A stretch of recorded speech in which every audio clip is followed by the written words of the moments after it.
We know Lady Catherine loves having her own way, and while she gives her opinion very decidedly, we don't know much about her.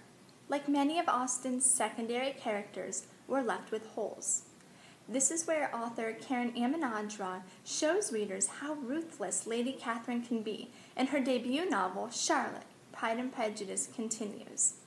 We're at the Collinses the day after Christmas when Colonel Fitzwilliam shows up for a visit. "I trust you had a pleasant Christmas day, Colonel?" "Thank you, Mrs. Collins, I did.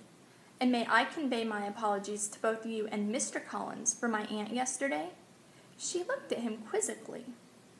"I'm afraid she is not one to be gainsaid, and the thought of you desiring to spend your Christmas meal alone irked her terribly, and she devised to keep Mr. Collins as long as possible so that your meal would spoil." Charlotte could not contain the gasp that escaped her lips. "I see I have shocked you. I am heartily sorry for that." "I confess I am shocked, Colonel, that Lady Catherine would stoop to such behavior." "Oh, I assure you, she will have her own way.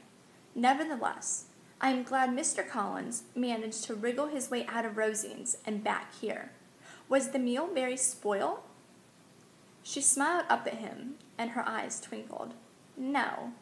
In fact, I had assumed Mr. Collins would be behind time, and dinner was begun an hour later than planned. So when he did arrive home, it was being laid upon the table at that same moment." The Colonel could not restrain his laughter at her cunning. "Touché, Mrs. Collins. Well played indeed." If you want to see just how conniving Lady Catherine can be, and how well Charlotte defends herself against this tyrant, then pick up a copy of Charlotte, Pride and Prejudice continues.